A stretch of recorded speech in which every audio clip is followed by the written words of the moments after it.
अस्सलाम वालेकुम, welcome back YouTube family. कैसे हैं आप सब। आज हम अपने किचन में बनाएंगे बहुत ही मज़े की हाज़मेदार वेट लूज़ चटनी टमाटर और लहसुन की। स्टार्ट करते हैं। बिस्मिल्लाहिर्रहमानिर्रहीम। पैन में मैंने 1 टेबलस्पून के करीब कुकिंग ऑयल ऐड किया है। उसके साथ ही 3 लहसुन के जवे डाल के फ्राई करके उनको बाहर निकाल लिया है। अब ये 4 टमाटर हैं जिनको मैंने वॉश करके हाफ़ स्लाइस करके कुकिंग ऑयल में रख दिए हैं। बहुत ही लो मीडियम फ्लेम कर दिया है और इनको 10 मिनट के लिए कवर कर दिया है। 10 मिनट के बाद इनको मैंने इनकी साइड को चेंज कर लिया है। आप देख सकते हैं। साइड चेंज करने के बाद मज़ीद 5 से 10 मिनट तक लो फ्लेम पे हम इसको कुक करेंगे।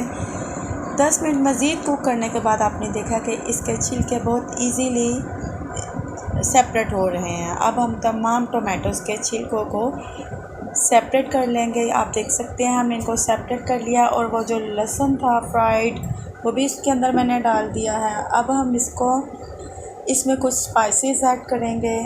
आप देख सकते हैं हस्ब ज़रूरत हम इसमें नमक डाल देंगे।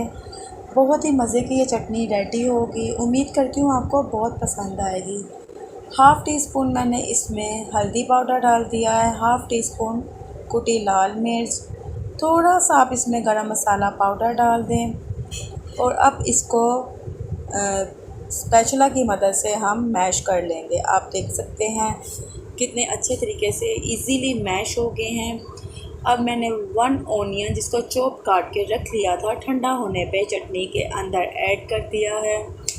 उम्मीद करती हूँ आपको मेरी ये चटनी बहुत पसंद आएगी। गर्मी में खाने के लुत्फ़ को 4 चांद लगा देगी। ऐसी ही चटनियाँ बहुत दिल चाहता है गर्मी में खाने के साथ। 1 अदद मैंने ग्रीन चिली काट के डाल दी है। ऊपर से हम हरा धनिया स्प्रेड कर देंगे जो कि इसकी खूबसूरती को बहुत ही अच्छा बना देगा। जी व्यूअर्स, आप सकते हैं हमारी मज़ेदार हाज़मेदार वेट लूज़ टमाटर की चटनी रेडी हो गई है। स्टार्ट टू एंड आप इसको ज़रूर वॉच करें, स्किप मत कीजिएगा। चैनल पर नए हैं तो वीडियो को लाइक सब्सक्राइब शेयर कीजिएगा। कमेंट बॉक्स में अपना एक प्यारा सा कमेंट का इजहार कीजिएगा। उम्मीद करती हूँ आपको मेरी यह रेसिपी बहुत पसंद आएगी। अपने दस्तरखान पे इस चटनी को बना के दस्तरखान की खूबसूरती में इजाफ़ा करें और हमें इजाज़त दीजिए। अल्लाह हाफ़िज़, फ़ी अमान अल्लाह।